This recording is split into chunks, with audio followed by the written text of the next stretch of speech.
Hello दोस्तों, आज पढ़ेंगे प्रत्यस्थता क्या है, इसके उदाहरण देखेंगे, इसका अर्थ देखेंगे, सीमा देखेंगे, इसकी परिभाषा देखेंगे। इसको देखने से पहले सबसे पहले विरूपक बल देखते हैं।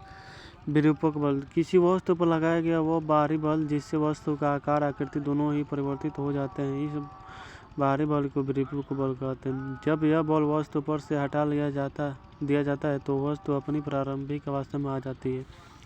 प्रत्यस्थता किसी वस्तु का वह गुण जिसके कारण उस वस्तु पर लगाए गए विरूपक बल के द्वारा उत्पन्न आकार अथवा आकृति के परिवर्तन का विरोध करती है, और जैसे ही वस्तु से यह विरूपक बल हटा दिया जाता है तो वस्तु अपनी प्रारंभिक अवस्था में वापस लौट आती है।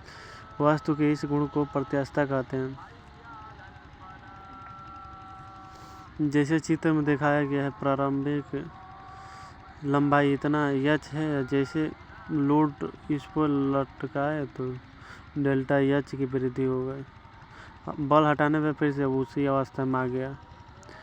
प्रत्यस्थता देख लिया, अब इसका उदाहरण देखते हैं।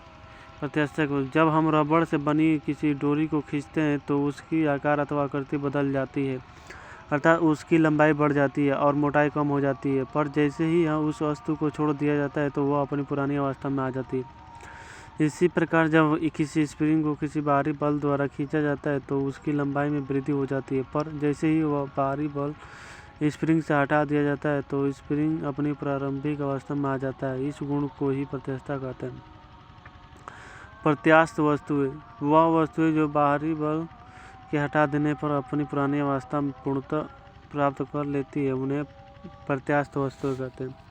प्लास्टिक वस्तुएं वह वस्तुएं जो विरूपक बल के हटा देने पर अपनी प्रारंभिक अवस्था में पूर्ण रूप से नहीं आ पाती है, उन्हें प्लास्टिक वस्तुएं कहते हैं। दृष्ट वस्तु वह